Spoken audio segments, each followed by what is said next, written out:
À la fin de cette histoire, vous comprendrez pourquoi je ne supporte pas le mouvement des Gilets jaunes. Et cette histoire, malheureusement, elle est terrible parce qu'elle concerne mon petit frère Mathieu. Donc Mathieu qui a 25 ans, qui habite à Montpellier, dans le sud de la France.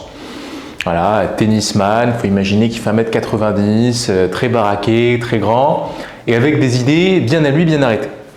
Et il se trouve que Mathieu, pendant des années, plutôt dès samedi, il a été gilet jaune, donc il participait sur les ronds-points, manifestations qui avaient lieu les samedis après-midi, et petit à petit, il était de plus en plus en tête de cortège, avec la bonne ambiance qu'il pouvait y avoir sur ces ronds-points. Et il se trouve qu'un samedi en particulier, 19 février 2019, c'était certainement la manifestation de trop, puisqu'il s'est retrouvé face à un barrage de policiers, et ces policiers, qui étaient peut-être aussi très en forme ce jour-là, se sont mis à le pousser. Mathieu, dans une volonté de répliquer, les pousse en retour. Et puis les policiers, sentant en difficulté, le poussent, ils les repoussent, tout le monde se pousse, et à un moment donné, ils sortent leur matraque télescopique et en viennent à taper mon petit frère et lui fêlent deux côtes côté gauche. Ce qui, j'imagine, a dû être très douloureux, mais sur le coup, Mathieu n'a pas senti cette douleur. Il s'est donc relevé, puisqu'il était au sol, et là, se met à frapper un policier en particulier.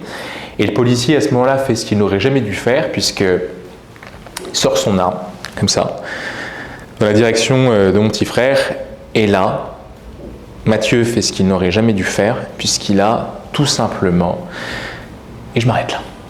Je m'arrête là parce que vous le voyez, dans cette histoire, j'en suis pour l'instant à l'étape de l'exposition qui suit l'étape de la promesse. Le problème est arrivé, l'attend, et le climax, le moment où la tension est à son paroxysme, qu'est-ce qui s'est passé juste après ça, arrive. Allez, je reprends l'histoire qu'on déroule. Et là, Mathieu fait ce qu'il n'aurait jamais dû faire, puisqu'il a tout simplement mis les mains sur la tête, mis les genoux au sol, et s'en est suivi 2 jours en garde à vue, assez longs. Ces jours en garde à vue se sont terminés, et quand ça s'est terminé, il avait tellement plus du tout envie d'être dans ce mouvement qu'il a tout simplement arrêté. Ce que je voulais vous dire par là, c'est que manifester c'est bien, le faire sereinement et pacifiquement, je crois que c'est mieux. Bon, cette histoire est fausse, je le dis tout de suite, parce que ce serait terrible pour mon petit frère comme ça de l'afficher devant vous. Donc ce n'est pas vrai. En revanche, elle est vraisemblante, dans le sens où on pourrait tout à fait imaginer qu'elle puisse être vraie, enfin je crois.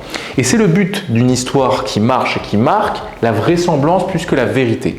Ça veut dire qu'il y a des petites techniques qu'on peut utiliser pour impacter davantage. Technique par exemple, ça peut être l'éléphant rose. Qu'est-ce que c'est que l'éléphant rose? L'éléphant rose, c'est un éléphant super grand, mais qui est rose. Par définition, c'est quelque chose qui se voit, mais qui n'existe pas. Il n'y a pas d'éléphant rose.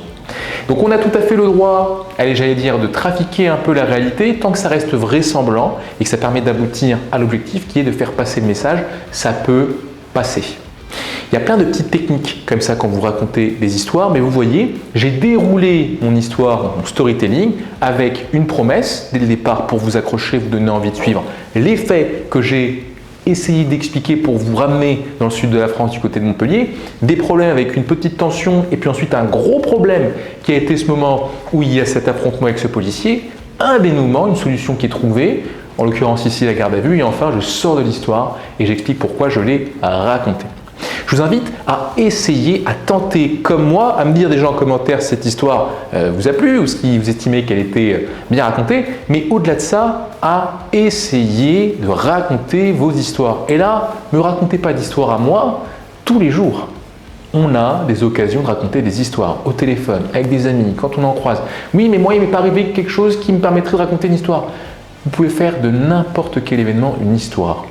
Et voir dans le regard du public que ce que vous dites les touche, ça, ce sera cette énergie qui vous donnera envie de continuer à vous tester. Entraînez-vous à raconter des histoires le plus vrai possible. Il y a, à mon avis, de quoi s'améliorer et devenir un meilleur orateur grâce au storytelling. À demain.